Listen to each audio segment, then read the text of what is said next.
Bonjour à tous, ça fait un petit moment qu'on s'était pas vu. Désolé, j'étais en déménagement, donc j'avais vraiment pas le temps de faire de vidéo. Aujourd'hui, je vais vous expliquer comment maximiser en fait vos performances en bourse en fait, hein, sur votre épargne. En fait, déjà, pour commencer, il faut aller en bourse, les mecs. Et si en 2025 vous n'avez pas compris qu'il faut pas aller en bourse, vous allez vous faire bouffer. Vous allez vous faire bouffer par le système et vous allez rester pauvre en fait, hein. Et vous aurez une retraite de merde. Je suis désolé des termes, mais c'est la réalité. Euh, pour la simple et bonne raison que, voilà, euh, les assurances vie, ça rapporte, enfin les livrets A, ça rapporte rien, c'est 1,7%. En moyenne, ils sont à peu près autour de 2, ok, donc 3 cacahuètes. Les assurances vie, on est à 2,5, ok, super, bon.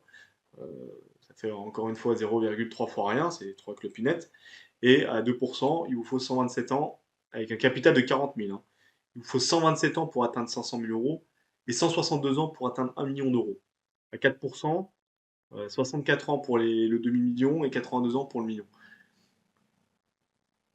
Je pense qu'à partir de 10%, ça commence à être raisonnable en termes de performance. Voilà, 26 ans pour atteindre le demi-million et 33 ans pour le million. Et donc après, on va dire, euh, tout ce qu'il y a au-dessus, c'est la cerise sur le gâteau, c'est du caviar, c'est du bonus, ok?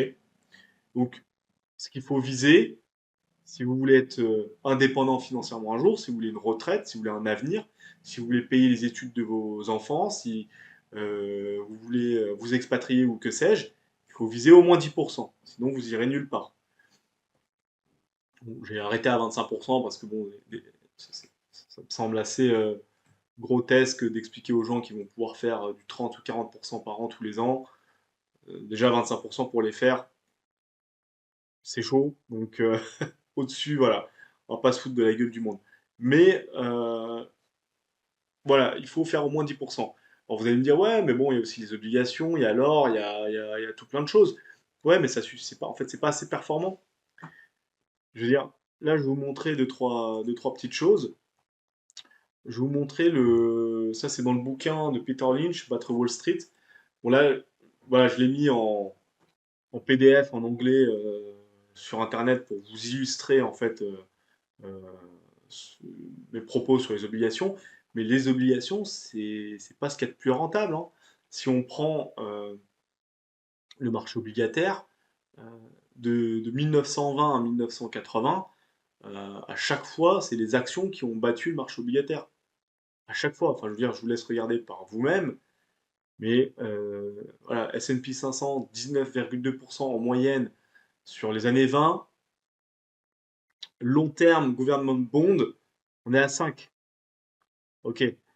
S&P 500 en 1930, là, les obligations ont gagné. Ok, une fois.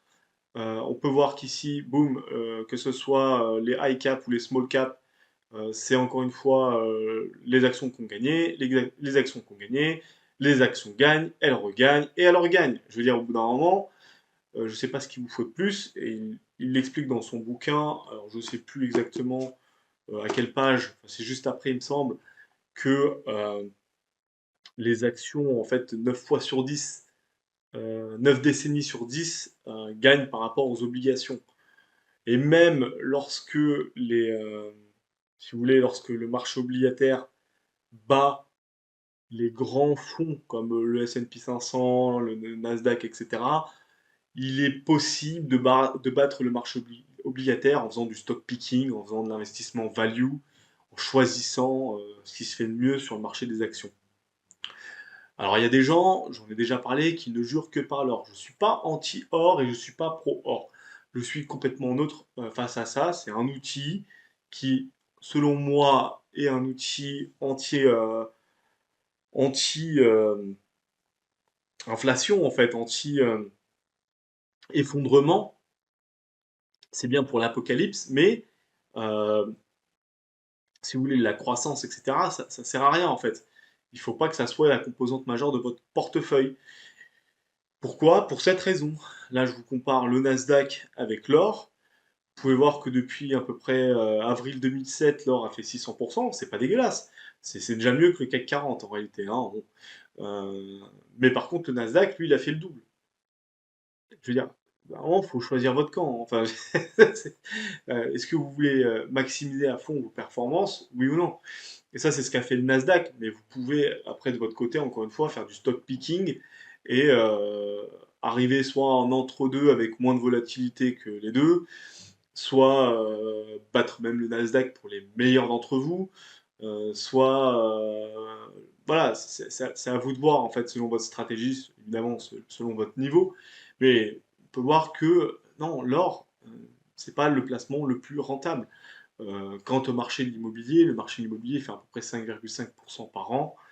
De tête, je crois que l'immobilier à Paris rapporte quelque chose comme 3% net par an. Bien, 3% net par an, c'est que dalle. Donc, puis bon, j'ai déjà parlé de l'immobilier en France, ça va se prendre une bonne claque dans pas longtemps, en fait, ça a même déjà commencé. Donc, c'est pas ce qui est le plus rentable en ce moment, mais d'une manière générale, les actions sont plus rentables que, que le marché de l'immobilier. Hors exception, évidemment. Voilà, tout ça pour vous dire, les gars, euh, il faut aller sur les marchés. Il faut commencer à y aller. J'ai créé cette chaîne pour vous mettre en garde sur ce qui va vous arriver. Vous pouvez être d'accord, pas d'accord, machin, etc. Mais ce qui va arriver arrivera. Là, je n'ai pas le journal avec moi. Je crois que je vous en avais fait un short il n'y a pas longtemps. Ils vont passer sur un système de retraite par capitalisation. Ils sont en train d'étudier le sujet. Ils vont essayer de le mettre en place. Donc, soit vous commencez maintenant à prendre en main votre épargne, soit vous partirez à la retraite à 70 ans avec une retraite de merde. Voilà, la réalité, elle est là. Si vous voulez être indépendant financièrement, payer les études de vos enfants, etc., vous expat ou que sais-je, il faut absolument gérer votre épargne vous-même, aller sur les marchés et essayer d'avoir les meilleures performances possibles. Je veux dire, il faut que vous fassiez plus de 10% par an, les mecs. Si vous n'y arrivez pas, ça va être compliqué pour vous, quoi. Et encore une fois, c'est pas si compliqué que ça, hein, en réalité, d'investir. Ça, c'est ce qu'on essaie de vous faire croire. C'est ce que le système essaie de vous faire croire, justement, pour vous tenir à l'écart de la richesse. Ils veulent pas que vous soyez libre. C'est pas dans leur intérêt. Eux, ils veulent de bons esclaves bien soumis, avec leurs 2% pour ave tous les ans. Voilà. En plus, c'est vraiment délicieux parce que même sur leur placement tout pourri, ils vous plafonnent à 22 950 euros, quoi.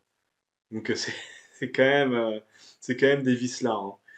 Mais comme je vous dis, c'est pas compliqué d'aller sur les marchés, de placer votre argent en bourse. C'est juste qu'il n'y a pas d'éducation financière en France. Il y a des très bonnes formations sur le marché. Faut-il encore les trouver? Je ne vais pas encore faire de vidéo pour parler de ça, mais ça viendra. Voilà, des vidéos sur vraiment comment se former pour placer sur les marchés. Euh, Ça arrivera, vous en faites pas. Mais il faut absolument commencer à s'intéresser à la chose. Vous n'avez pas besoin d'y passer je ne sais combien d'heures. C'est pas difficile d'ouvrir un compte titre. Ça prend vraiment un quart d'heure, hein, je veux dire, en- sans citer de broker, mais c'est vraiment très rapide. Et la forme, voilà, pour vous former, je veux dire, même gratuitement sur Internet, avec 2-3 heures de formation par semaine, je peux vous dire qu'au bout d'un an, normalement, vous êtes topé pour aller sur les marchés. Puis avec une bonne formation, en un trimestre ou en 6 mois, vous pouvez aller sur les marchés et commencer à faire quelques petits trucs. Vous pouvez commencer à vous rapprocher des 10% par an que fait le marché. Voilà. Et donc battre le marché, après, encore une fois, c'est la cerise sur le gâteau. Ça va s'adresser à ceux qui s'intéressent vraiment à la chose, qui s'acharnent un petit peu plus. Mais c'est pas infaisable, hein, clairement. Euh, voilà, vous avez les faits devant vous. Le marché des actions est plus intéressant que le marché obligataire. Il est plus intéressant que l'or. Il est plus intéressant que votre livret A. Il est plus intéressant que vos assurances vie. Le marché des actions, il fait à peu près 10-12% par an. Ça dépend les années, ça dépend les fonds, etc. Mais en moyenne, c'est ce qu'il fait. Donc voilà, choisissez votre camp, quoi. Soit vous restez esclave du système, soit vous commencez à vous intéresser un petit peu à la chose. Mais s'il vous plaît, faites le bon choix, quoi. Encore une fois, ceci n'était pas un conseil en investissement, c'était mon point de vue. Je vous invite à vous abonner, à laisser un pouce bleu à la vidéo si vous voulez me donner de la force. Écrivez un petit commentaire, dites-moi ce que vous en avez pensé ou écrivez ce que vous voulez, ça aide pour le référencement. Voilà. Abonnez-vous, activez la cloche, partagez la vidéo et tout ce qui s'ensuit. Voilà. Je vous remercie d'avance et on se dit à très bientôt pour une nouvelle vidéo.